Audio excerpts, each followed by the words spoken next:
ਸਤਿ ਸ਼੍ਰੀ ਅਕਾਲ ਨਮਸਕਾਰ ਮੈਂ ਹਾਂ ਦੀਪਕ ਭੰਡਾਰੀ ਤੇ ਤੁਸੀਂ ਦੇਖ ਰਹੇ ਹੋ D4E ਨਿਊਜ਼। ਸਾਡੇ ਵਿਸ਼ੇਸ਼ ਪ੍ਰੋਗਰਾਮ ਖਰੀਆਂ ਖਰੀਆਂ 'ਚ ਤੁਹਾਡਾ ਸਵਾਗਤ ਹੈ।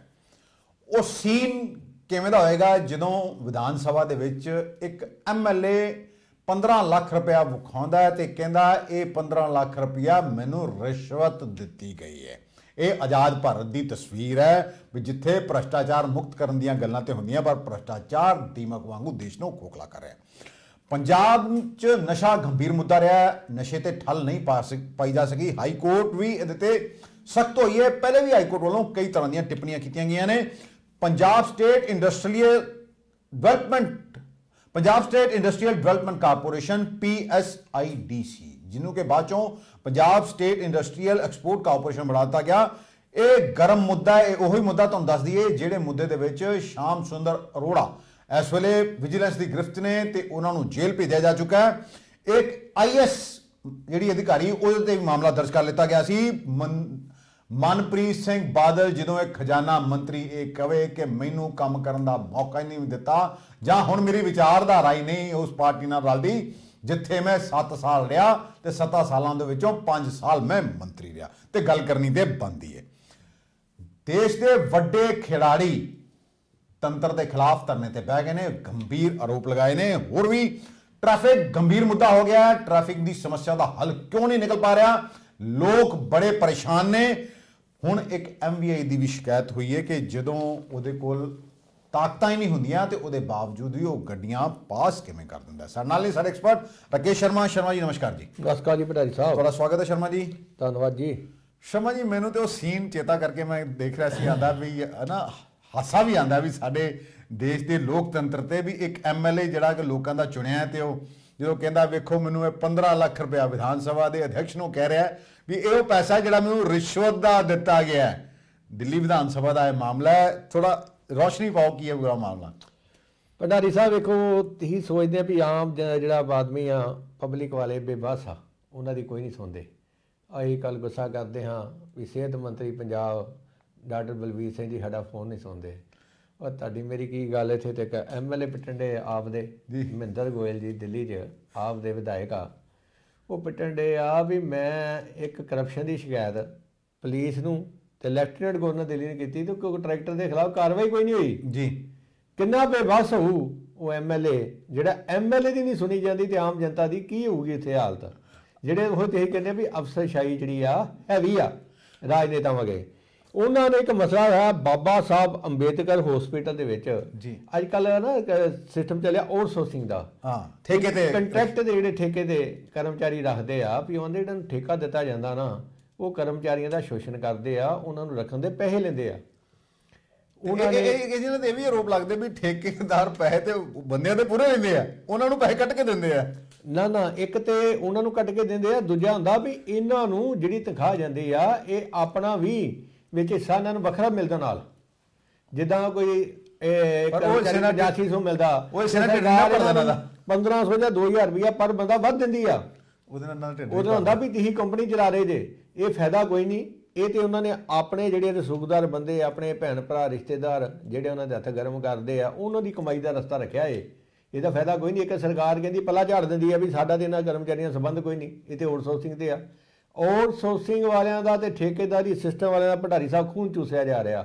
ਅਸੀਂ ਬੜੀ ਵਾਰੀ ਮੰਗ ਕੀਤੀ ਆ ਵੀ ਆਊਟਸੋਰਸਿੰਗ ਬੰਦ ਕੀਤੀ ਜਾਵੇ, ਠੇਕੇਦਾਰੀ ਸਿਸਟਮ ਬੰਦ ਕੀਤੀ ਜਾਵੇ। ਆਪ ਸਰਕਾਰ ਨੇ ਇੱਥੇ ਵੀ ਵਾਅਦਾ ਕੀਤਾ ਸੀ ਵੀ ਅਸੀਂ ਬੰਦ ਕਰਾਂਗੇ, ਬੰਦ ਕੋਈ ਨਹੀਂ ਕੀਤੀ, ਉੱਦਾਂ ਹੀ ਚੱਲਣ ਡਈ ਆ, ਉੱਦਾਂ ਉਹਨਾਂ ਦਾ ਖੂਨ ਚੂਸਿਆ ਜਾ ਰਿਹਾ। ਇਹੋ ਹੀ ਗੱਲ ਹੁਣ ਵਿਧਾਇਕ ਨਾਲ ਉਠਾਈ ਹੈ ਮਹਿੰਦਰ ਗੋਇਲ ਜੀ ਨੇ। ਉਹਨਾਂ ਕਿਹਾ ਵੀ ਮੈਂ ਸ਼ਿਕਾਇਤ ਕੀਤੀ ਵੀ ਜਿਹੜਾ ਬਾਬਾ ਸਾਹਿਬ ਅੰਬੇਦਕਰ ਹਸਪੀਟਲ ਜਾਂ ਕੰਟਰੈਕਟ ਤੇ ਬੰਦੇ ਇਹਨਾਂ ਕੋਲ ਪੈਸੇ ਲੈ ਜਾਂਦੇ ਆ। ਉਹਨਾਂ ਨੇ ਹੋਰ ਹਸਪਤਾਲਾਂ ਦੀ ਵੀ ਗੱਲ ਕੀਤੀ ਉੱਥੇ। ਹਾਂ ਹਸਪੀਟਲ ਜਿਹੜੇ ਕੰਟਰੈਕਟ ਵਾਲੇ ਆ ਮੇਨ ਮੁੱਦਾ ਉਹਨਾਂ ਦਾ ਹੈਲਥ ਡਿਪਾਰਟਮੈਂਟ ਨੂੰ ਲੈ ਕੇ ਉਹਨਾਂ ਨੇ ਮੇਨ ਮੁੱਦਾ ਚੁੱਕਿਆ। ਹਾਂ ਉਹਨਾਂ ਚੁੱਕਿਆ ਤਾਂ ਆਂਦੇ ਜਦੋਂ ਮੈਂ ਸ਼ਿਕਾਇਤ ਕੀਤੀ ਪੁਲਿਸ ਨੂੰ ਵੀ ਕੀਤੀ, ਲੈਫਟੀਨੈਂਟ ਗਵਰਨਰ ਕੋਈ ਐਕਸ਼ਨ ਨਹੀਂ ਆਇਆ। ਉਲਟ ਕੰਟਰੈਕਟਰ ਨੇ ਮੈਨੂੰ ਕਿਹਾ ਚੁੱਪ ਕਰ ਜਾ, ਚੁੱਪ ਕਰਕੇ ਤੇ 15 ਲੱਖ ਰੁਪਈਆ ਮੈਨੂੰ ਫੜਾਤਾ ਵੀ ਤੂੰ ਨਾ ਵੀ ਸ਼ਿਕਾਇਤਾਂ ਜੇ ਦਖਲਅੰਦਾਜ਼ੀ ਨਹੀਂ ਕਰ, ਵੇਖੋ ਕਿੰਨੀ ਕਮਾਈ ਹੋਊਗੀ। 15 ਲੱਖ ਲਿਆ ਕੇ ਵਿਧਾਨ ਸਭਾ ਅਧਿਆਕਸ਼ ਅੱਗੇ ਰੱਖਤਾ ਰਾਮ ਨਿਵਾਸ ਗੋਇਲ ਦਿੱਲੀ ਵਿਧਾਨ ਸਭਾ ਅਧਿਆਕਸ਼ ਜੀ। ਇਹ ਲੋ ਜੀ ਤੇ ਇਹਦੀ ਮੁੱਦੇ ਦੀ ਜਾਂਚ ਕਰਾਓ। ਅਧਿਆਕਸ਼ ਸਾਹਿਬ ਨੇ ਕਿਹਾ ਵੀ ਤੁਸੀਂ ਮੈਨੂੰ ਲਿਖਤ ਸ਼ਿਕਾਇਤ ਕਰੋ ਤੇ ਜਾਂਚ ਕਰਾਵਾਂਗੇ। ਵੇਖੋ ਵੀ ਇੱਕ ਵਿਧਾਇਕ ਕਿੰਨਾ ਬੇਬਸ ਆ ਜੀ। ਭੰਡਾਰੀ ਸਾਹਿਬ ਸਾਡਾ ਦੇਸ਼ ਕਿੱਥੇ ਜਾ ਰਿਹਾ, ਕਦੇ ਜ਼ਿਆਦਾ ਹੀ ਜਿਹੜੇ ਸਾਡੇ ਨੁਮਾਇੰਦਿਆਂ ਦੀ ਨਹੀਂ ਸੁਣੀ ਜਾਂਦੀ ਤੇ ਤੁਹਾਡੀ ਮੇਰੀ ਕੀ ਸੁਣੀ ਜਾਂਦੀ ਐਵੇਂ ਕਹਿੰਦੇ ਆ ਡਾਕਟਰ ਬਲਵੀਰ ਸਿੰਘ ਸਾਡਾ ਫੋਨ ਨਹੀਂ ਸੁਣਦੇ ਜੀ। नहीं नहीं रकेश जी देखो ना, ये मामला बड़ा गंभीर है, क्योंकि पहली गल तो सवाल है कि LG को गए, पर LG साहब नाल तां केजरीवाल साहब का पहले ही जिहड़ा 36 दा आंकड़ा है भी इन्हां अरविंद केजरीवाल साहब नूं शिकायत की, पुलिस नूं क्यों नहीं शिकायत की, पैसे उन्होंने सुनाई नहीं की, पैसे लैके 36 दा आंकड़ा जे ते अपना कोई घर दा काम लैके जाते गवर्नर साहब ना करदे, ये तो मुलाजमां दे शोषण का मसला है, ਇਹ ਤੇ ਗਵਰਨਰ ਸਾਹਿਬ ਨੂੰ ਕੰਮ ਕਰਨਾ ਚਾਹੀਦਾ ਹੈ ਨਾ ਐਲਜੀ ਨੂੰ। ਕਹਿੰਦੀ ਵੈਸੇ 15 ਲੱਖ ਰੁਪਇਆ ਕੋਈ ਛੋਟੀ ਅਮਾਉਂਟ ਤੇ ਹੁੰਦੀ ਨਹੀਂ, ਇਹ ਕੰਟਰੈਕਟ ਤੇ ਵਿਚਾਰੇ 10,000 12,000 ਤੇ ਕੰਮ ਕਰਦੇ, ਜੇ ਉਹਨੂੰ ਵਿਚਾਰਿਆਂ ਨੂੰ ਇੰਨੇ ਪੈਸੇ ਮਿਲਦੇ ਨਾ ਉਹ ਤੇ ਛਾਲਾ ਮਾਰਦਾ ਰਹੇ ਕੋਈ ਕਿ ਮੈਂ ਆਪਣੀ ਛੱਤ ਕਲੀ ਕਰਾ ਲਾਂਗਾ ਯਾਰ, ਕੋਈ ਕਈ ਮੈਂ ਕਮਰਾ ਵੀ ਪਾ ਲੂੰਗਾ ਆਪਣਾ। ਭੰਡਾਰੀ ਸਾਹਿਬ ਜੇ ਸਾਡੇ ਪਿਛਲੀ ਸਰਕਾਰ ਵਾਲੇ ਲੀਡਰ ਹੁੰਦੇ ਉਹਨਾਂ ਲੈ ਲੈਣੇ ਸੀ, ਜਿਹੜੇ ਸੋਨੇ ਦੇ ਸਿੱਕੇ ਲੈਂਦੇ ਰਹੇ ਆ 15 ਲੱਖ ਉਹਨਾਂ ਕਹਿੰਦੇ ਲਿਆਉਂਦੇ ਯਾਰ ਤੁਹਾਡਾ ਮਹੀਨਾ ਬਣ। ਇਹ ਵੀ ਗੱਲ ਆ, ਨਹੀਂ ਇਹ ਵੀ ਗੱਲ ਆ ਵੀ ਪੰਜਾਬ ਦੇ ਹੁੰਦੇ ਤੇ ਉਹਨਾਂ ਨੇ ਕਹਿਣਾ ਵੀ ਯਾਰ 15 ਘੱਟ ਆ 15 ਹੋਰ ਪਾ ਦੇ ਇਹਦੇ ਚ। ਇਹ ਵੇਖੋ ਭੰਡਾਰੀ ਸਾਹਿਬ ਹਸਪਤਾਲਾਂ 'ਚ ਜਨਤਾ ਦਾ ਸਾਈਕਲ ਸਟੈਂਡ ਵਾਲੇ ਕਿੱਡਾ ਸ਼ੋਸ਼ਣ ਕਰਦੇ ਆ, ਸਰਕਾਰੀ ਰੇਟ ਆ 5 ਰੁਪਏ ਸਕੂਟਰ ਦਾ, ਸਾਈਕਲ ਫ੍ਰੀ, ਕਾਰ 10 ਰੁਪਏ, ਤੇ ਇੱਥੇ ਸਕੂਟਰ ਦੇ 20 ਰੁਪਏ ਲੈ ਜਾਂਦੇ ਆ, ਅਧਿਕਾਰੀ ਨਾਲ ਵਾਲੇ ਹੁੰਦੇ ਆਪਣਾ ਮਹੀਨਾ ਲੈ ਲੈਂਦੇ ਆ। ਅਧਿਕਾਰੀਆਂ ਨੂੰ ਕਹਿੰਦੇ ਨੇ ਭੁੱਖ ਪਈ ਹੈ, ਤਨਖਾਹ ਸਰਕਾਰ ਦਿੰਦੀ ਨਹੀਂ, ਕੋਈ 2-3 ਲੱਖ ਰੁਪਇਆ ਦਿੰਦੇ ਆ ਤੇ ਕਹਿੰਦੇ ਸਾਡਾ ਵਾਦਾ ਕੱਖ ਨਹੀਂ, ਸਮਝਦੇ ਕੁਛ ਨਹੀਂ। ਅੱਗੇ ਜੀ ਨਸ਼ਾ ਗੰਭੀਰ ਮੁੱਦਾ ਰਿਹਾ। ਦੇਖੋ ਨਾ ਪਹਿਲੇ ਵੀ ਅਸੀਂ ਕਈ ਵਾਰੀ ਗੱਲ ਕੀਤੀ ਹੈ ਵੀ ਇੱਕ ਸੀਲਬੰਦ ਰਿਪੋਰਟ ਜਿਹੜੀ ਹੈ ਉਹ ਹਾਈ ਕੋਰਟ 'ਚ ਪਈ ਹੈ ਵੀ ਕੋਈ ਵੀ ਸਰਕਾਰ, ਇਹ ਗੱਲਾਂ ਤਾਂ ਸਾਰੇ ਕਰਦੇ ਨੇ, ਹੁਣ ਆਮ ਆਦਮੀ ਪਾਰਟੀ ਦੀ ਸਰਕਾਰ ਨੂੰ ਵੀ ਬਣਿਆ 9 ਮਹੀਨੇ ਤੋਂ ਜ਼ਿਆਦਾ ਹੋ ਗਏ ਨੇ, ਉਹ ਸੀਲਬੰਦ ਰਿਪੋਰਟ ਦੀ ਗੱਲ ਕੋਈ ਨਹੀਂ ਕਰਦਾ, ਜਾਂ ਤੇ ਕਿਸੇ ਦਿਨ ਆ ਕੇ CM ਸਾਹਿਬ ਸਟੇਟਮੈਂਟ ਹੀ ਦੇ ਦੇਣ, ਲੋਕਾਂ ਨੂੰ ਦੱਸ ਦੇਣ ਵੀ ਆ ਵਾਕਈ ਕੋਈ ਸੀਲਬੰਦ ਰਿਪੋਰਟ ਉੱਥੇ ਨਹੀਂ ਹੈਗੀ, ਅਸੀਂ ਇਹ ਸਿਰਫ ਇੱਕ ਜਿਹੜੀਆਂ ਭ੍ਰਾਂਤੀਆਂ ਜਿਹੜੀਆਂ ਉਹ ਫਲਾਈਆਂ ਜਾ ਰਹੀਆਂ।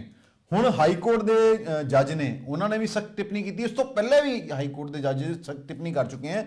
ਉਹਨਾਂ ਦਾ ਇਹ ਕਹਿਣਾ ਹੈ ਕਿ ਜਿਹੜੇ ਛੋਟੇ ਮਗਰਮੱਛ ਹੈ ਉਹਨਾਂ ਨੂੰ ਫੜ ਲਿੱਤਾ ਜਾਂਦਾ ਹੈ, ਪਰ ਜਿਹੜੀਆਂ ਵੱਡੀਆਂ ਮੱਛੀਆਂ ਉਹਨਾਂ ਨੂੰ ਛੱਡ ਦਿੱਤਾ ਜਾਂਦਾ ਹੈ। ਭੰਡਾਰੀ ਸਾਹਿਬ ਗੱਲ ਠੀਕ ਆ, ਉਹਨਾਂ ਕੀ ਹਰ ਮਸਲਾ ਹਾਈ ਕੋਰਟ ਹੀ ਹੱਲ ਕਰੂਗੀ ਜਾਂ ਸੁਪਰੀਮ ਕੋਰਟ ਹੱਲ ਕਰੂਗੀ ਜੀ? ਇਹ ਜਿਹੜੇ ਸਾਡੇ ਚੁਣੇ ਹੋਏ ਨੁਮਾਇੰਦੇ ਇਹ ਕੀ ਕਰ ਰਹੇ ਆ?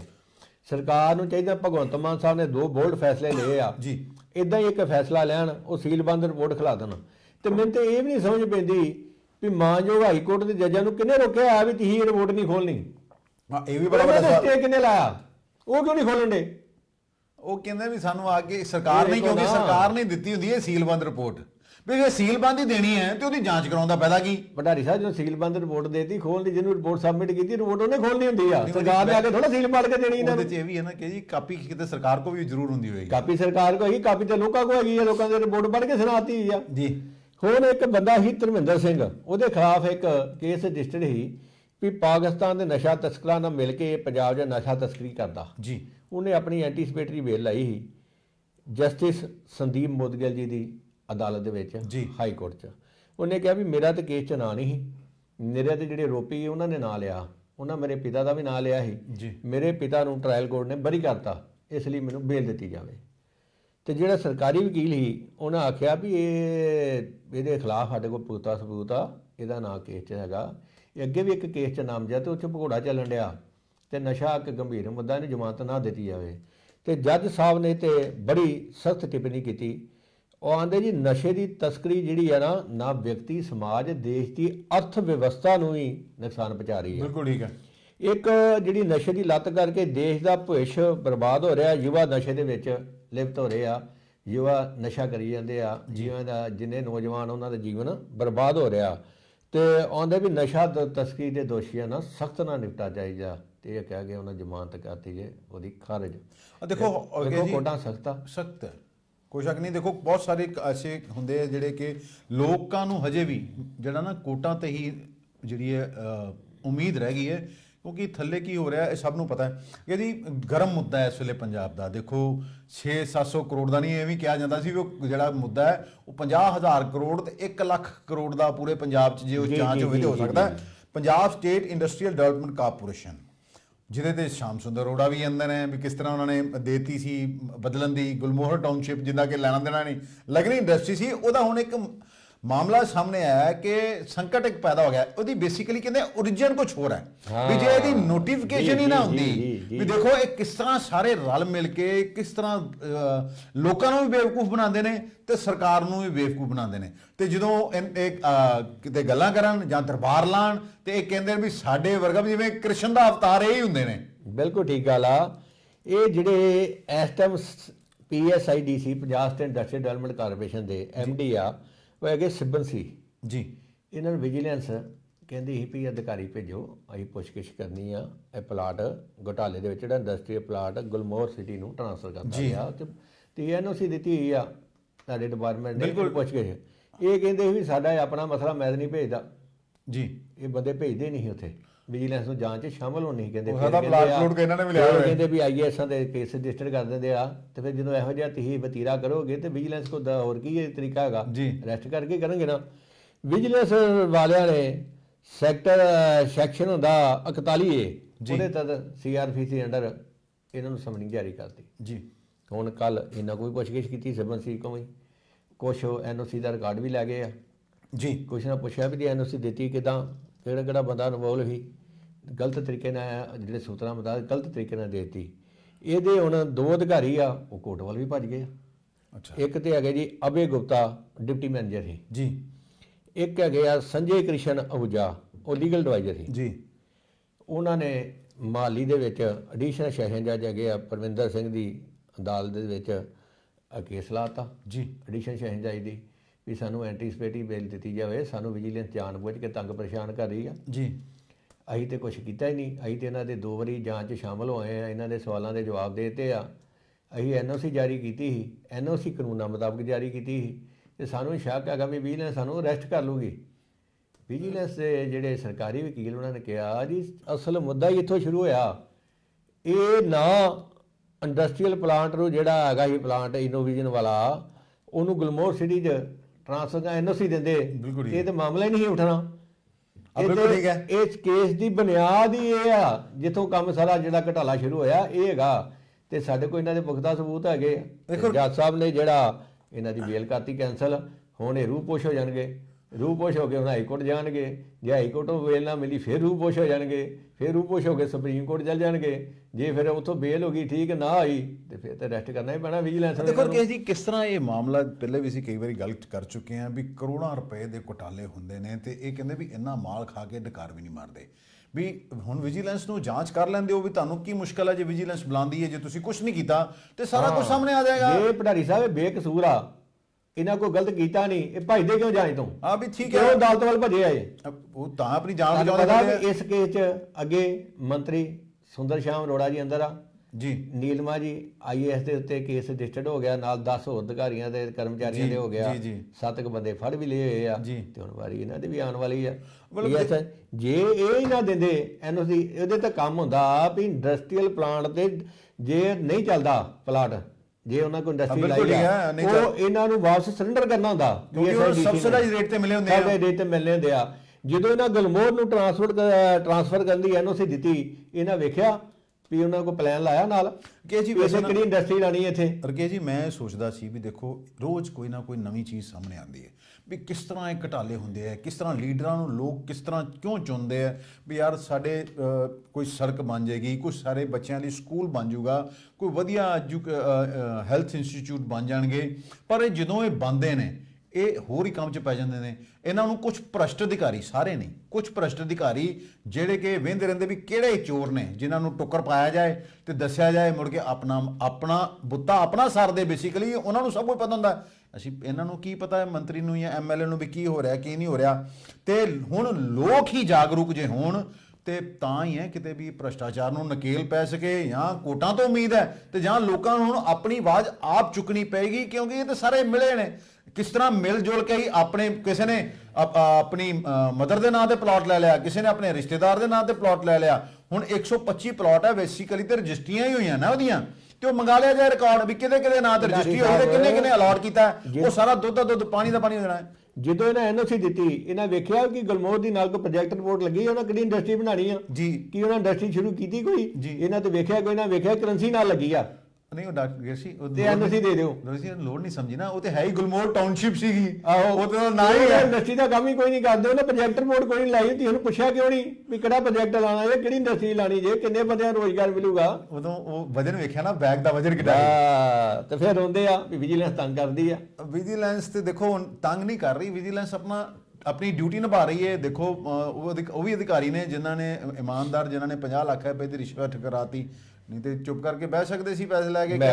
MLA ਵੇਖੋ ਆਪਦੇ 15 ਲੱਖ ਰੁਪਏ ਲੈ ਕੇ ਵਿਧਾਨ ਸਭਾ ਰੱਖਦਾ, ਚੰਗੇ ਬੰਦੇ ਹੈਗੇ, ਇਹਨਾਂ ਕਰਕੇ ਮੁਲਕ ਤੁਰਿਆ ਆ। ਨਹੀਂ ਤੇ ਇਹਨਾਂ ਨੇ ਜਿਹੜੇ ਚੰਗੇ ਅਧਿਕਾਰੀ ਇਹਨਾਂ ਕਰਕੇ ਮੁਲਕ ਤੁਰਿਆ। ਤੇ ਜੇ ਜਿਹੜੇ ਚਾਰੇ ਚੋਰ ਵੇਖੋ ਜਿਹੜੇ ਦੁੱਧ ਘਰ ਨੂੰ ਲੈ ਜਾਂਦੇ ਆ, ਸਾਈਕਲ ਸਟੈਂਡ ਵਾਲਿਆਂ ਕੋਲ ਪੈਸੇ ਲੈਂਦੇ ਆ, ਤੇ ਜੇ ਇਹੋ ਜਿਹੇ ਸਾਰੇ ਅਧਿਕਾਰੀ ਹੋ ਜਾਣ ਉਹਨਾਂ ਨੂੰ ਤੇ ਵੇਖੋ ਨਾ ਸਾਈਕਲ ਸਟੈਂਡ ਵਾਲਾ ਤੇ 5 ਦੇ 20 ਲਾਊ ਕਿ ਜੀ ਉਹਨਾਂ ਨੂੰ ਨਾ ਧਰਮਰਾਜ ਨਾਲ ਗੱਲ ਹੋਈ ਵੀ ਤੁਸੀਂ ਜਿਹੜਾ ਮਾਲ ਕਮਾਣਾ ਨਾ ਤੁਹਾਡਾ ਉੱਤੇ ਵੱਖਰਾ ਵਧੀਆ ਮਹਿਲ ਬਣੂਗਾ, ਉਹ ਪੈਸੇ ਤੁਹਾਨੂੰ ਉਮੀਦ ਆ ਵੀ ਸ਼ਾਇਦ ਉਹਨਾਂ ਦੇ ਉਹਨੂੰ ਜੇਬ ਵੀ ਲੱਗ ਜਾਵੇ ਜਦੋਂ ਜਾਣਾ। ਭੰਡਾਰੀ ਸਾਹਿਬ ਇਕੱਠੇ ਕਰਦੇ ਰਹਿੰਦੇ, ਜਿੱਦਾਂ ਰੇਲਵੇ ਵਾਲੇ ਕੋਲ ਲੈ ਗਈ ਨਾ ਸਰਕਾਰ 1.5 ਕਰੋੜ ਇਕੱਠਾ ਤੇ 17 ਲੱਖ 17 ਕਿਲੋ ਸੋਨਾ, ਤੇ ਇਦਾਂ ਇਹਨਾਂ ਦਾ ਇਕੱਠਾ ਕਰਕੇ ਲੈ ਜਾਣਾ, ਮਗਰੋਂ ਇਹਨਾਂ ਇਕੱਠੇ ਕਰਦੇ ਰਹਿਣਾ, ਸਰਕਾਰ ਨੇ ਮਗਰੋਂ ਮਾਰ ਕੇ ਜਾਪਾ ਲੈ ਜਾਣਾ। ਫਿਰ ਅਟੈਕ ਵੀ ਹੋਣਾ ਇਹਨਾਂ ਨੂੰ। ਕਿ ਜੀ ਮਨਪ੍ਰੀਤ ਬਾਦਲ ਫਾਈਨਾਂਸ ਮਿਨਿਸਟਰ ਰਹੇ ਨੇ ਤੇ ਦੇਖੋ 9 ਵਾਰਾਂ ਵਿਧਾਨ ਉਹਨਾਂ ਨੇ ਸਰਕਾਰ ਵਿੱਤ ਮੰਤਰੀ ਰਹਿੰਦੇ ਹੋਏ 9 ਬਜਟ ਪੇਸ਼ ਕੀਤੇ ਉਹਨਾਂ ਨੇ। ਤੇ ਹੁਣ ਦੇਖੋ ਮੈਂ ਅਸੀਂ ਕੱਲ ਵੀ ਗੱਲ ਕੀਤੀ ਸੀ ਵੀ ਉਹ ਸ਼ਾਮਲ ਹੋ ਗਏ ਨੇ, ਪਰ ਵਿਸਤਾਰ 'ਚ ਨਹੀਂ ਸੀ ਕਰ ਪਾਏ ਕਿਉਂਕਿ ਸਮੇਂ ਦੀ ਘਾਟ ਸੀਗੀ। ਹੁਣ ਇਹ ਸਵਾਲ ਇਹ ਵੀ ਆ ਰਿਹਾ ਕਿ ਇਹ ਕਹਿੰਦੇ ਵੀ ਮੈਨੂੰ ਕੰਮ ਕਰਨ ਦਾ ਮੌਕਾ ਹੀ ਨਹੀਂ ਮਿਲਦਾ। ਵੀ ਜਦੋਂ ਵੇਖੋ ਇੱਕ ਬੰਦਾ 5 ਸਾਲ ਉਹਨੂੰ ਸਾਨੂੰ 5 ਸਾਲ ਮੰਤਰੀ ਬਣਾ ਦਿਓ ਤੇ ਕਹਿਣਾ ਵੀ ਸ਼ੁਕਰ ਹੈ, ਤੇ ਇਹ ਰੱਜਦੇ ਹੀ ਨਹੀਂ ਵੀ ਤੁਸੀਂ ਹੁਣ ਬੀਜੇਪੀ 'ਚ ਚੱਲ ਗਏ, ਪਹਿਲੇ ਅਕਾਲੀ ਦਲ 'ਚ ਗਏ, ਫਿਰ ਆਪਣੀ ਪਾਰਟੀ ਬਣਾਉਂਦੇ ਆ, ਪੀਪੀਪੀ ਪਾਰਟੀ ਬਣਾਉਂਦੇ ਆ, ਉਹਦਾ ਵਿਲਏ ਕਰ ਦਿੰਦੇ ਕਾਂਗਰਸ ਦੇ ਵਿੱਚ, ਫਿਰ ਕਾਂਗਰਸ 'ਚ ਸ਼ਾਮਲ ਹੋ ਜਾਂਦੇ ਨੇ, ਫਿਰ ਹੁਣ ਬੀਜੇਪੀ 'ਚ ਚੱਲ ਜਾਂਦੇ ਨੇ। ਹੁਣ ਅਗਲੀ ਵਾਰੀ ਲੋਕ ਤੇ ਇਹ ਕਿਆਸ ਲਾਉਣ ਲੱਗ ਗਏ ਤੇ ਇਹ ਵੀ ਕਿਹਾ ਜਾਣ ਲੱਗ ਗਿਆ, ਕੱਲ ਅਮਰਿੰਦਰ ਸਿੰਘ ਰਾਜਾ ਵੜਿੰਗ ਨੇ ਕਿਹਾ ਵੀ ਇਹ ਤੇ ਸੱਤਾ ਦਾ ਭੁੱਖਾ ਹੈ। ਮਤਲਬ ਬੀਜੇਪੀ 'ਚ ਇੱਕ ਇੱਕ ਕਰਕੇ ਕਾਂਗਰਸ ਦੇ ਸਾਬਕਾ ਅੱਧੀ ਕੈਬਨਿਟ ਮੇਰੇ ਖਿਆਲ ਚੱਲ ਗਈ ਹੈ, ਮੁੱਖ ਮੰਤਰੀ ਸਮੇਤ ਚੱਲ ਗਏ 7ਵਾਂ ਮੰਤਰੀ ਹੈ ਜੀ ਜਿਹੜੇ ਗਏ ਆ।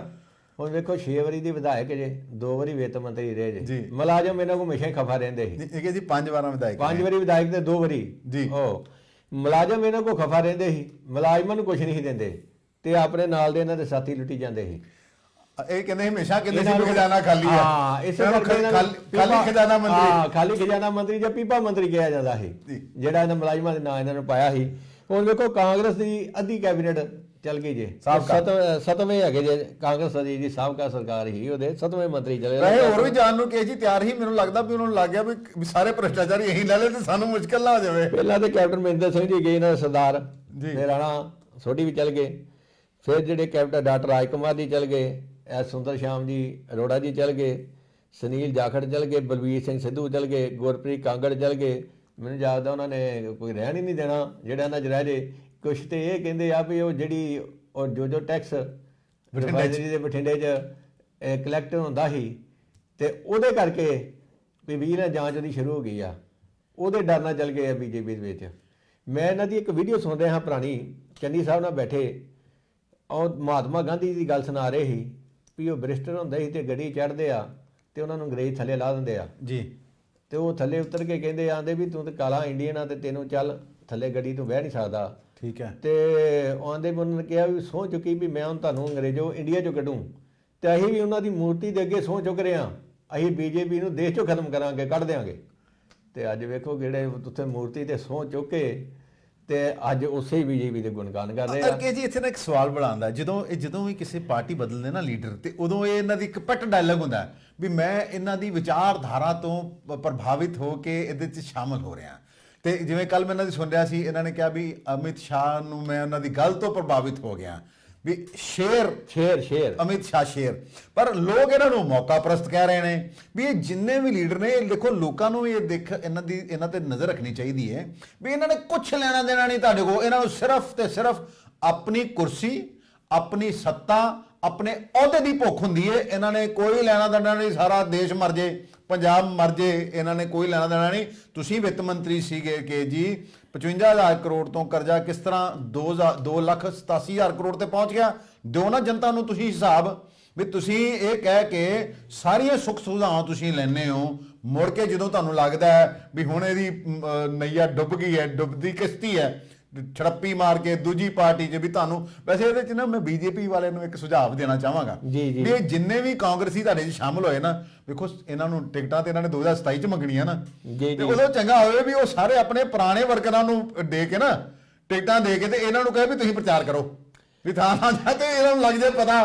ਕਿਉਂਕਿ ਵੈਸੇ ਬੀਜੇਪੀ ਦੇ ਵੀ ਉਹ ਲੀਡਰ ਤਾਂ ਵਿਚਾਰੇ ਮਾਯੂਸ ਹੀ ਹੋਣੇ ਨਾ, ਜਿਹਨਾਂ ਦੜੀਆਂ ਝਾੜੀਆਂ ਤੱਕ ਡਾਂਗਾ ਖਾਦੀਆਂ ਜਦੋਂ ਅਕਾਲੀ ਦਲ ਨਾਲ ਸੀਗੇ। ਬੀਜੇਪੀ ਲੀਡਰਾਂ ਦਾ ਕੀ ਹਾਲ ਸੀਗਾ, ਬੀਜੇਪੀ ਦੇ ਲੀਡਰ ਆਪ ਕਹਿੰਦੇ ਰਹੇ ਨੇ ਇੱਥੇ ਹੁਣ ਤੱਕ ਸ਼ਹਿਰੋਂ ਵੀ ਅਕਾਲੀ ਦਲ 'ਚ ਚੱਲ ਗਏ ਨੇ, ਜੋਸ਼ੀ ਸਾਹਿਬ, ਉਹਨਾਂ ਤੇ ਕਿਸ ਤਰ੍ਹਾਂ ਉਹਨਾਂ ਦੇ ਭਰਾ ਤੇ ਹਮਲਾ ਹੋ ਗਿਆ, ਉਹਨਾਂ ਦੀ ਗੱਡੀ ਛੱਡਤੀ ਕਿ ਬੀਜੇਪੀ ਵਾਲੇ ਤੋਂ ਕਹਿੰਦੇ ਸੀ ਵੀ ਇਹਨਾਂ ਨੂੰ ਛੱਡ ਦਿਓ। ਤੇ ਹੁਣ ਬਹੁਤ ਸਾਰੇ ਜਿਵੇਂ ਸਰੂਪ ਚੰਦ ਸਿੰਗਲਾ ਜੀ ਨੇ ਉਹ ਵੀ ਚਲੇ ਗਏ ਉੱਥੇ।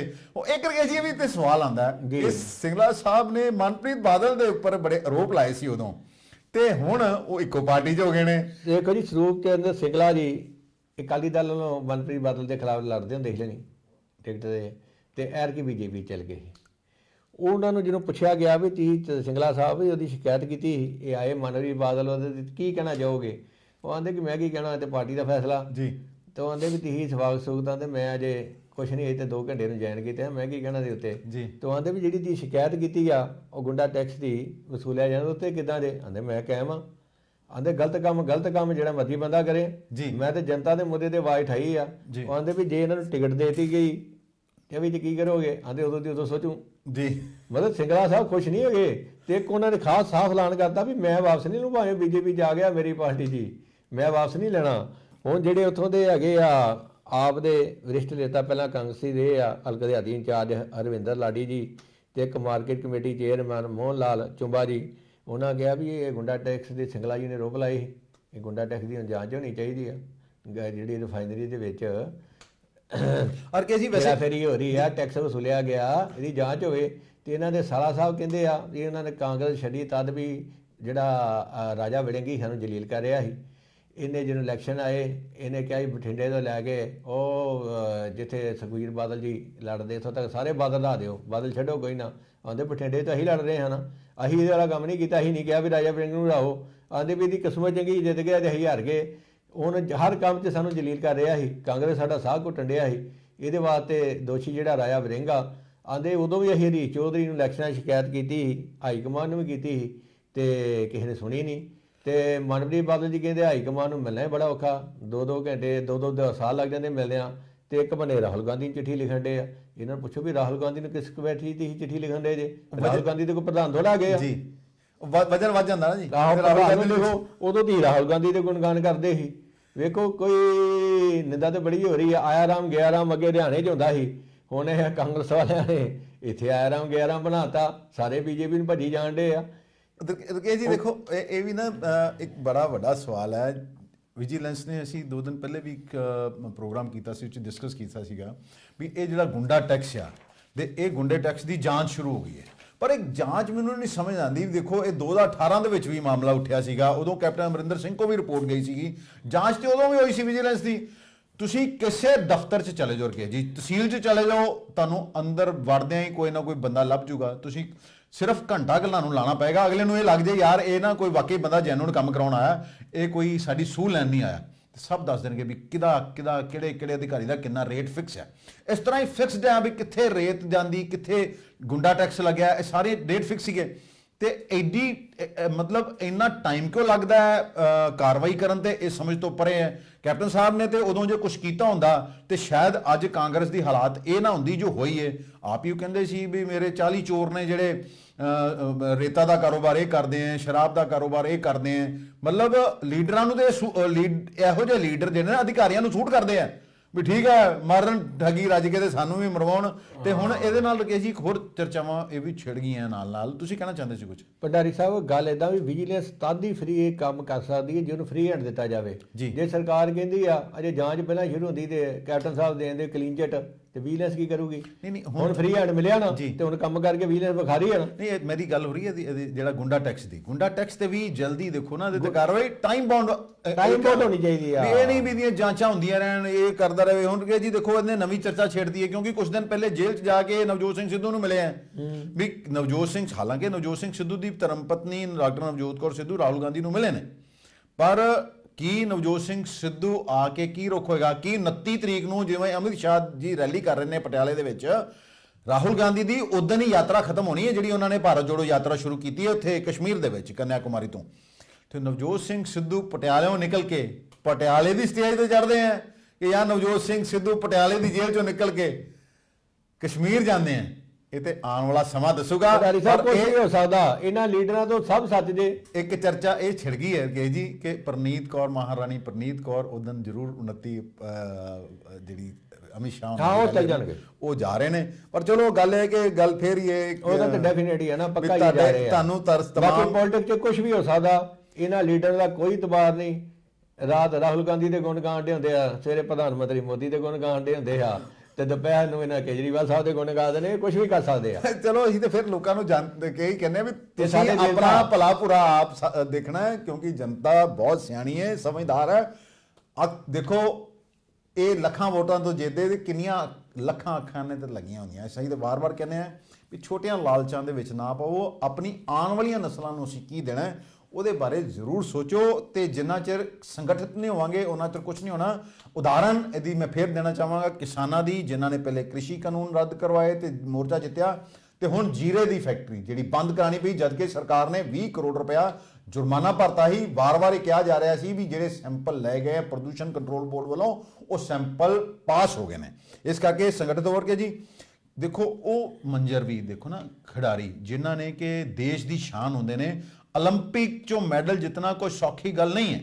ਹੁਣ ਉਹ ਖਿਡਾਰੀ ਇੱਕ ਕਿਸੇ ਮੰਤਰੀ ਦੇ ਖਿਲਾਫ ਜੰਤਰ ਮੰਤਰ ਤੇ ਧਰਨੇ ਤੇ ਬਹਿ ਗਏ ਨੇ, ਤੇ ਅੱਜ ਉਹਨਾਂ ਨੂੰ ਜਿਹੜੀ ਉਹ ਬਬੀਤਾ ਫੋਗਾਟ ਹੈ, ਹਰਿਆਣਾ ਚੋਂ ਮੰਤਰੀ ਵੀ ਹੈ ਸ਼ਾਇਦ, ਉਹਨਾਂ ਦਾ ਵੀ ਸਮਰਥਨ ਮਿਲ ਗਿਆ, ਉਹ ਵੀ ਉਹਨਾਂ ਦੇ ਨਾਲ ਜਾ ਬੈਠੇ ਨੇ। ਬੜੇ ਸੰਗੀਨ ਆਰੋਪ ਲੱਗੇ ਨੇ ਤੇ ਬੜਾ ਗੰਭੀਰ ਜਿਹੜੇ ਹੈ ਇਹ ਆਰੋਪ ਲਾਏ ਜਾ ਰਹੇ ਹੈ। ਵੇਖੋ ਜੀ, ਭਾਰਤੀ ਕੁਸ਼ਤੀ ਸੰਘ ਦੇ ਅਧਿਕਸ਼ ਦੇ ਖਿਲਾਫ ਉਹ ਹੈਗੇ ਆ ਸੰਸਦ ਬੀਜੇਪੀ ਦੀ ਆ ਜੀ ਬ੍ਰਿਜ ਭੂਸ਼ਣ ਸ਼ਰਨ ਸਿੰਘ ਜੀ, ਇਹ ਮੇਰੇ ਖਿਆਲ 6 ਵਾਰ ਦੇ ਐਮਪੀ ਆ ਜੀ 6 ਵਾਰ ਐਮਪੀ ਹੈ। ਹਾਂ, ਉਹਨਾਂ ਉੱਤੇ ਪਹਿਲਵਾਨਾਂ ਨੇ ਆਰੋਪ ਲਾਏ ਆ ਤੇ ਉਹਨਾਂ ਦੇ ਖਿਲਾਫ ਜੰਤਰ ਮੰਤਰ ਤੇ ਉਹਨਾਂ ਦੇ ਘਰ ਤੋਂ 200 ਮੀਟਰ ਦੂਰ ਧਰਨਾ ਲਾਤਾ ਜੀ। ਇਹਨਾਂ ਦੀ ਧਰਨੇ ਦੀ ਅਗਵਾਈ ਕਰ ਰਿਹਾ ਵਿਨੇਸ਼ ਫੋਗਾਟ ਜੀ, ਪਹਿਲਵਾਨ ਹੈਗੀ, 2 ਵਾਰ ਦੀ ਵਿਸ਼ਵ ਚੈਂਪੀਅਨ ਆ ਜੀ। ਤੇ 3 ਵਾਰ ਦੀ ਕਾਮਨਵੈਲਥ ਗੇਮ ਜੇਤਾ। ਨਾਲ ਉਹਦੇ ਬੈਠੇ ਬਜਰੰਗ ਪੂਨੀਆ ਗੋਲਡ ਮੈਡਲਿਸਟ 올림픽 ਦੇ ਜੀ। ਨਾਲ ਉਹਦੇ ਬੈਠੇ ਸਾਕਸ਼ੀ ਮਲਿਕ ਜੀ, 올림픽ਨ ਜੀ। ਇਦਾਂ ਹੀ 12-14 ਹੋਰ ਪਹਿਲਵਾਨ ਬੈਠੇ ਆ ਜੀ। ਉਹਨਾਂ ਆਰੋਪ ਬੜੇ ਗੰਭੀਰ ਲਾਏ ਆ। ਉਹਨਾਂ ਕਿਹਾ ਵੀ ਅਧਿਕਸ਼ ਵੱਲੋਂ ਖਿਡਾਰੀਆਂ ਦਾ ਸ਼ੋਸ਼ਣ ਕੀਤਾ ਜਾ ਰਿਹਾ, ਸਰੀਰਕ ਸ਼ੋਸ਼ਣ ਕੀਤਾ ਜਾ ਰਿਹਾ। ਬੜਾ ਗੰਭੀਰ ਆਰੋਪ ਆ, ਉਹ ਵੀ ਇੱਕ ਐਮਪੀ ਦੇ ਉੱਤੇ। ਉਹਨਾਂ ਨੇ ਪ੍ਰਧਾਨ ਮੰਤਰੀ ਨੂੰ ਤੇ ਗ੍ਰਹਿ ਮੰਤਰੀ ਨੂੰ ਅਪੀਲ ਕੀਤੀ ਆ ਵੀ ਇਹਦੇ ਵਿੱਚ ਹਸਤਖੇਪ ਕਰੋ, ਤੁਸੀਂ ਦਖਲ ਦਿਓ ਜੀ ਤੇ ਇਹਦੀ ਜਾਂਚ ਕਰਾਓ। ਤੇ ਹੁਣ ਜਿਹੜੀ ਹੈਗਾ ਖੇਲ ਮਹਿਕਮਾ, ਉਹਨਾਂ ਨੇ 72 ਘੰਟਿਆਂ 'ਚ WFI ਕੋਲੋਂ ਜਵਾਬ ਮੰਗ ਲਿਆ। ਹਾਲਾਂਕਿ ਉਹ ਜਿਹੜੇ ਬ੍ਰਿਜ ਭੂਸ਼ਣ ਸ਼ਰਨ ਹੈ ਉਹਨਾਂ ਦੀ ਵੀ ਬਿਆਨ ਆਇਆ ਸਾਹਮਣੇ ਵੀ ਉਹ ਕਹਿੰਦੇ ਵੀ ਮੇਰੇ ਤੇ ਤਮਾਮ ਆਰੋਪ ਜਿਹੜੇ ਮੇਰੇ ਤੇ ਆਰੋਪ ਜਿਹੜੇ ਆ ਗਲਤ ਹੈਗੇ ਤੇ ਕੋਈ ਸੱਚਾਈ ਨਹੀਂ, ਇੱਕ ਉਦਯੋਗਪਤੀ ਦੇ ਇਸ਼ਾਰੇ ਤੇ ਲਾਏ ਜਾਂਦੇ ਆ ਜੀ। ਹੁਣ ਪਹਿਲਵਾਨ ਵਿਨੇਸ਼ ਫੋਗਾਟ ਨੇ ਰੁਕ ਕੇ ਦੱਸਿਆ ਨਾ ਕਿ ਵੀ ਮੇਰੇ ਨਾਲ ਨਹੀਂ ਇਹ ਕੁਝ ਹੋਇਆ ਜੀ, ਹੋਰਾਂ ਭਲਵਾਨਾਂ ਨਾਲ ਜਿਹੜੇ ਸਾਡੇ ਨਾਲ ਬੈਠੇ ਨਾ ਵਿੱਚੋਂ ਵੀ ਆਇਆ ਜੀ। ਆਂਦੇ ਜਿਹੜੇ ਇਹਨਾਂ ਦੇ ਕੋਚ ਆ ਉਹ ਬੁਲਾ ਕੇ ਜਿਹੜੇ ਹੈਗੇ ਆ ਰੈਫਰੀ, ਉਹ ਉਹਦੇ ਅਕਸ਼ਰ ਕੋਲ ਇਹਨਾਂ ਨੂੰ ਭਲਵਾਨਾਂ ਨੂੰ ਪੇਸ਼ ਕਰਦੇ ਆ। ਰਕੇਸ਼ ਜੀ ਦੇਖੋ ਬੜੇ ਗੰਭੀਰ ਆਰੋਪ ਹੈ ਇਹ। ਕੋਈ ਦੇਖੋ ਉਹ ਖਿਡਾਰੀ ਕਿਸੇ ਵੀ ਦੇਸ਼ ਦਾ ਗੌਰਵ ਹੁੰਦੇ, ਖਾਸ ਕਰ ਉਹ ਖਿਡਾਰੀ ਜਿਹਨੇ ਵਿਸ਼ਵ ਚੋਂ ਮੈਡਲ ਜਿੱਤਿਆ ਹੋਵੇ, ਕਾਮਨਵੈਲਥ ਗੇਮ ਜਿੱਤਿਆ ਹੋਵੇ। ਕਾਮਨਵੈਲਥ ਗੇਮ ਤੋਂ ਨਾ ਯਾਦ ਆ ਜਾਂਦੇ ਇੱਕ ਸੁਰੇਸ਼ ਕਰਮਾਰੀ ਹੁੰਦੇ ਸੀਗੇ ਜਿਨ੍ਹਾਂ ਨੇ ਟਾਇਲਟ ਪੇਪਰ ਕਿੱਦਾਂ ਖਰੀਦੇ ਸੀ, ਉਹਨਾਂ ਦਾ ਨਾਮ ਹੀ ਆਂਦਾ। ਪਰ ਚਲੋ ਉਹ ਤੇ ਹਾਸੇ ਦੀ ਗੱਲ ਕੀਤੀ ਮੈਂ, ਪਰ ਜਿਹੜੇ ਆਰੋਪ ਲੱਗੇ ਆ ਉਹਨਾਂ ਨੇ ਫਿਰ ਇਹ ਵੀ ਕਿਹਾ ਵੀ ਜੇ ਇਹਨਾਂ ਕੋਲ ਸਬੂਤ ਹੈਗੇ ਤੇ ਦੇਣ। ਉਹਨਾਂ ਪਹਿਲਵਾਨ ਨੇ ਕਿਹਾ ਵੀ ਮੈਨੂੰ ਇਹਨਾਂ ਧਮਕੀਆਂ ਦਵਾਈਆਂ ਕੋਈ ਜਾਨੋਂ ਮਾਰਨ ਦੇਣੀਆਂ।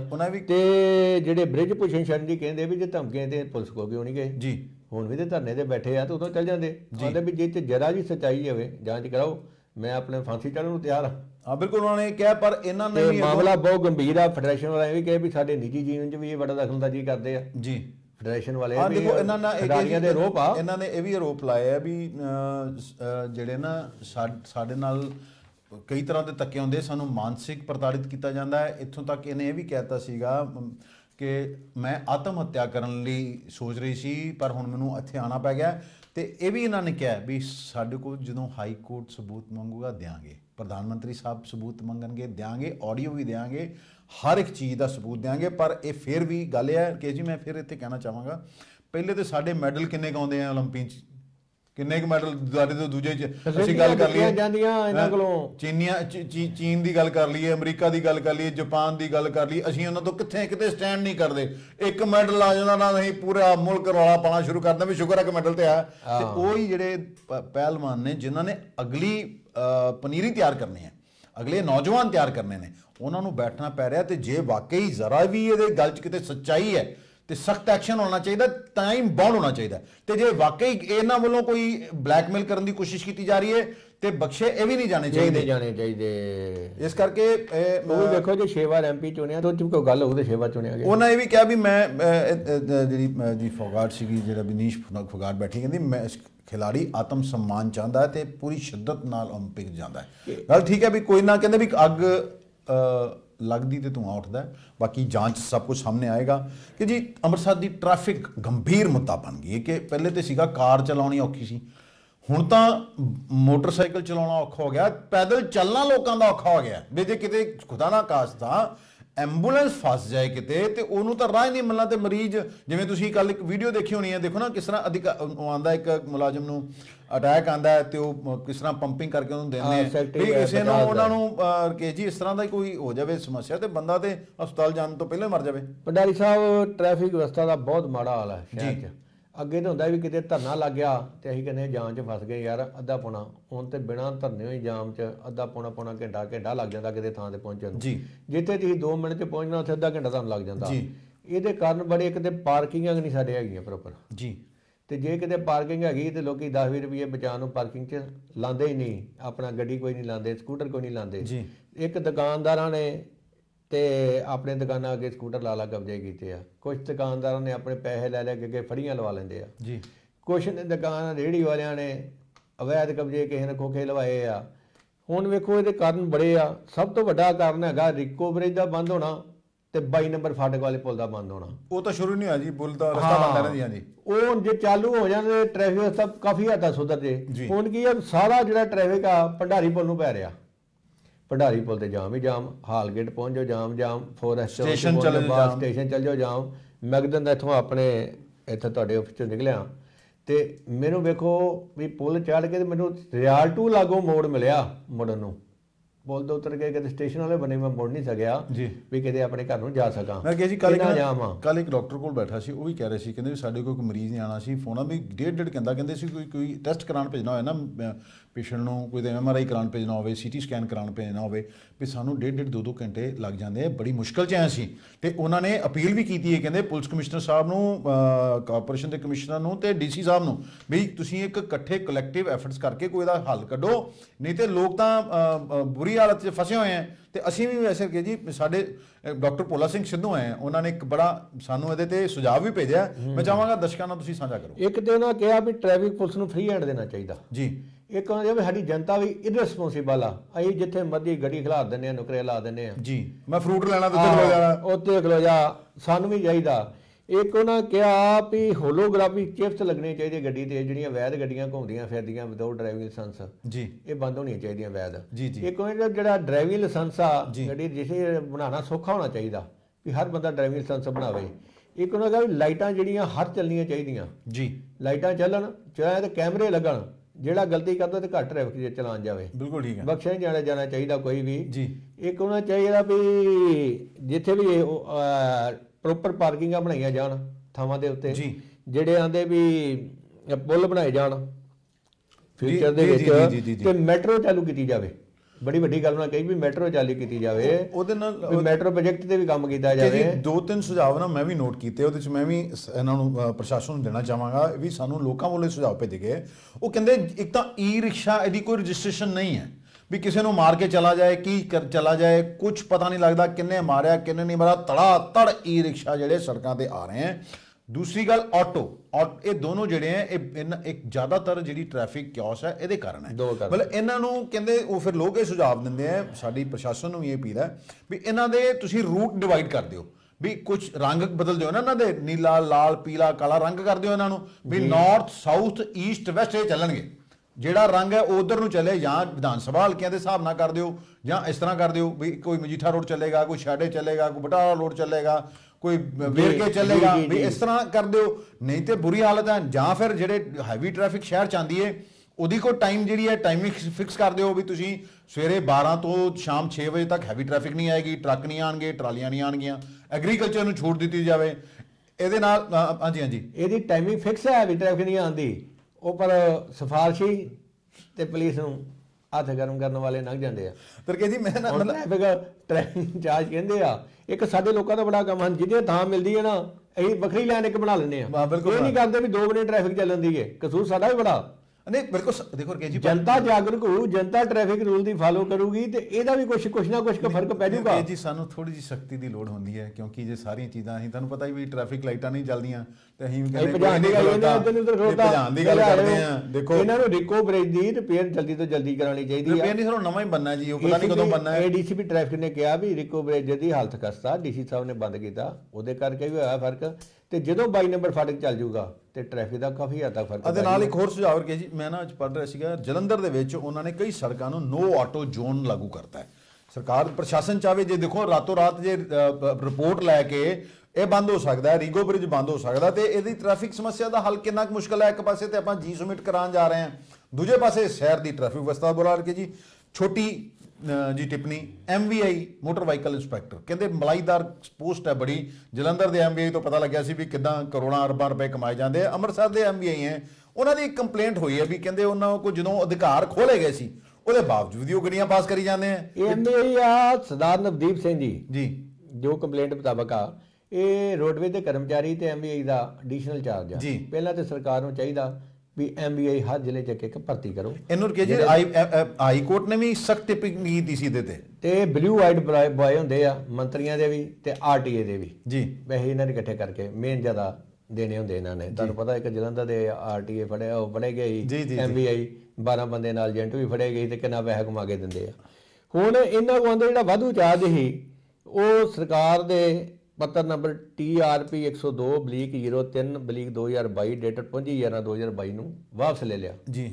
ਆਂਦੇ ਚਾਰਜ ਵਾਪਸ ਲੈਣ ਦੇ ਬਾਵਜੂਦ ਇਹਨਾਂ ਨੇ 7/12/2022 ਨੂੰ 2 ਗੱਡੀਆਂ PB02BQ 9101 ਜੀ ਤੇ PB06Y9133 ਜੀ ਆਪਣੀ ID ਦੇ ਵੈਰੀਫਾਈ ਕੀਤੀਆਂ ਤੇ RTA ਨੇ ਉਹਨਾਂ ਨੂੰ ਪਾਸ ਕਰਤੀਆਂ।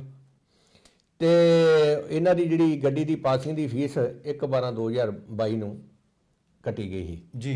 ਤੇ ਦੁਬਾਰਾ ਆਰਡਰ ਵਾਪਸ ਆਰਡਰ ਆ ਗਏ, ਇਹਨਾਂ ਦੇ ਚਾਰਜ ਨਹੀਂ ਸੀਗਾ, ਚਾਰਜ ਦੁਬਾਰਾ ਦੇਤਾ 12/12/2022 ਨੂੰ ਇਹਨਾਂ ਨੂੰ ਪਾਵਰਾਂ ਫਿਰ ਦੇਤੀਆਂ ਗਈਆਂ। ਪਰ ਹੈਗਾ ਵੀ ਜਦੋਂ ਇਹਨਾਂ ਕੋਲ ਚਾਰਜ ਨਹੀਂ ਨਾ ਗੱਡੀਆਂ ਕੋ ਪਾਸ ਕੀਤੀਆਂ ਜੀ। ਬਿਲਕੁਲ ਠੀਕ ਹੈ। ਹਾਂ, ਇਹਨਾਂ ਨੇ ਕਿਉਂ ਪਾਸ ਕੀਤੀਆਂ ਜਦੋਂ ਇਹਨਾਂ ਕੋਲ ਚਾਰਜ ਨਹੀਂ? ਫਿਰ ਇੱਕ ਦਿਨ ਦੱਸਦੇ ਵੀ ਇੱਕ RTA ਸਾਹਿਬ ਇੱਕ ਦਿਨ ਛੁੱਟੀ ਤੇ ਸੀ ਜੀ, ਉਸ ਦਿਨ ਵੀ ਇਹਨਾਂ ਨੇ ਗੱਡੀ ਪਾਸ ਕਰਤੀ। ਅੱਛਾ, ਮੇਰੀ ਕੇਸ ਹੀ ਇਹਨਾਂ ਨੂੰ ਲੈ ਕੇ ਨਾ RTA ਸਾਹਿਬ ਨਾਲ ਗੱਲ ਹੋਈ ਆਪਣੇ ਅਰਸ਼ਦੀਪ, ਉਹ ਕਹਿੰਦੇ ਵੀ ਇਹਨਾਂ ਦੇ ਠੀਕ ਹੈ, ਇਹਨਾਂ ਨੂੰ ਰਿਲੀਵਿੰਗ ਆਰਡਰ ਤਾਂ ਜ਼ਰੂਰ ਆਏ ਸੀਗੇ ਵੀ ਇਹਨਾਂ ਨੂੰ ਵਾਪਸ ਬੁਲਾ ਲਿਆ ਜਾਂਦਾ, ਪਰ ਕਹਿੰਦੇ ਸਾਡੇ ਕੋਲ ਕੋਈ ਆਲਟਰਨੇਟ ਨਹੀਂ ਸੀਗਾ। ਜਿਹੜੇ ਇਹਨਾਂ ਦੀ ਜਗ੍ਹਾ ਤੇ ਆਉਣੇ ਸੀ ਉਹਨਾਂ ਨੇ ਜੁਆਇਨ ਨਹੀਂ ਸੀ ਕੀਤਾ, ਇਸ ਕਰਕੇ ਇਹਨਾਂ ਨੂੰ ਅਸੀਂ ਰਿਲੀਵ ਨਹੀਂ ਸੀ ਕੀਤਾ। ਇਸ ਕਰਕੇ ਕਹਿੰਦੇ ਸਾਰਾ ਮਾਮਲਾ ਮੰਤਰੀ ਜੀ ਦੇ ਨੋਟਿਸ 'ਚ ਵੀ ਹੈਗਾ। ਹੁਣ ਸੱਚ ਕੀ ਹੈ ਤੇ ਭੰਡਾਰੀ ਸਾਹਿਬ ਗੱਲ ਇਹ ਵੀ ਇਹ ਕਮਾਊ ਪੁੱਤ ਹੀ, ਇਹਨੂੰ ਤਦ ਨਹੀਂ ਰਿਲੀਵ ਕੀਤਾ। ਜੇ ਤੁਹਾਡੇ ਮੇਰੇ ਵਰਗਾ ਉੱਥੇ ਮੁਲਾਜ਼ਮ ਲੱਗਾ ਹੁੰਦਾ ਕਿ ਸਟੈਨੋ ਲੱਗਾ ਸੀ, ਉਹਨੂੰ ਤੇ ਇੱਕ ਸ਼ਾਮ ਨੂੰ ਰਿਲੀਵ ਕਰਤਾ, ਉਹਦੀ ਥਾਂ ਤੇ ਕਿਹੜਾ ਸਟੈਨੋ ਆਇਆ ਸੀ, ਉਹਨੂੰ ਕੋਈ ਰਿਲੀਵ ਕੀਤਾ, ਉਹਦੇ ਬਿਨਾਂ ਤੁਹਾਡਾ ਕੰਮ ਚੱਲ ਜਾਂਦਾ ਸੀ, ਕੋਈ ਦਿੰਦਾ ਕੁਛ ਨਹੀਂ ਸੀ। ਇਹ ਨਹੀਂ ਮੈਂ ਮੰਨਦਾ ਕਿ ਜੀ ਜਿਹੜਾ ਉੱਥੇ ਆ ਜੇ ਕੋਈ ਲੈ ਰਿਹਾ ਉਹਨੂੰ ਦੇਣੇ ਹੀ ਪੈਣੇ ਆ, ਉਸ ਤੋਂ ਬਿਨਾ ਹਰ ਬੰਦੇ ਦਾ ਪੈਸਾ ਤਾਈਓ ਨੇ ਕੱਢਿਆ ਲੈਂਦਾ ਨਹੀਂ ਤੇ RTA ਕਮਾ ਕੇ ਦਿੰਦਾ ਤੇ RTA ਦੇ ਜਾਨ ਦਾ ਨੁਕਸਾਨ ਹੋਣਾ ਸੀ। ਚਲੋ ਕਿ ਜੀ ਸਮਾਂ ਹੁਣ ਹੋ ਗਿਆ ਕਾਫੀ, ਸਾਨੂੰ ਦਿਓ ਇਜਾਜ਼ਤ। ਫੇਰ ਜਾਣ ਤੋਂ ਪਹਿਲਾਂ ਤੁਹਾਨੂੰ ਹਮੇਸ਼ਾ ਹੀ ਤਰ੍ਹਾਂ ਵੀ ਸਾਡਾ ਪ੍ਰੋਗਰਾਮ ਜੇ ਤੁਹਾਨੂੰ ਚੰਗਾ ਲੱਗਦਾ ਇਹਨੂੰ ਲਾਈਕ ਕਰੋ, ਸਾਡੇ ਚੈਨਲ ਨੂੰ ਸਬਸਕ੍ਰਾਈਬ ਕਰੋ, ਖਬਰ ਨੂੰ ਸ਼ੇਅਰ ਕਰੋ ਤੇ ਕਮੈਂਟ ਜ਼ਰੂਰ ਦਿਓ, ਕਿਉਂਕਿ ਤੁਹਾਡੇ ਕਮੈਂਟ ਸਾਡੇ ਲਈ ਬਹੁਤ ਮਾਇਨੇ ਰੱਖਦੇ ਨੇ। ਬਹੁਤ ਸੂਝਵਾਨ ਲੋਕ ਨੇ ਜਿਹੜੇ ਸਾਨੂੰ ਸੁਣਦੇ ਨੇ ਤੇ ਉਹ ਸ਼ਹਿਰ ਦੇ, ਸਮਾਜ ਦੇ ਤੇ ਦੇਸ਼ ਦੀ ਭਲਾਈ ਲਈ ਉਹਨਾਂ ਕੋਲ ਬਹੁਤ ਸਾਰੀਆਂ ਚੀਜ਼ਾਂ ਨੇ, ਕਿਉਂਕਿ ਸਰਕਾਰਾਂ ਵੀ ਜਿਹੜੀਆਂ ਉਹਨਾਂ ਤੱਕ ਤੁਹਾਡੀ ਗੱਲ ਪਹੁੰਚਾਉਣੀ ਹੈ। ਅਸੀਂ ਜੋ ਤੁਸੀਂ ਲਿਖਦੇ ਹੋ ਉਹ ਅਸੀਂ ਅੱਗੇ ਉਹਨੂੰ ਪ੍ਰੋਡਿਊਸ ਕਰਦੇ ਹਾਂ। ਸਾਨੂੰ ਦਿਓ ਇਜਾਜ਼ਤ, ਕੱਲ ਤੁਹਾਡੇ ਨਾਲ ਫਿਰ ਰੂਬਰੂ ਹੋਵਾਂਗੇ। ਸਤਿ ਸ਼੍ਰੀ ਅਕਾਲ, ਨਮਸਕਾਰ।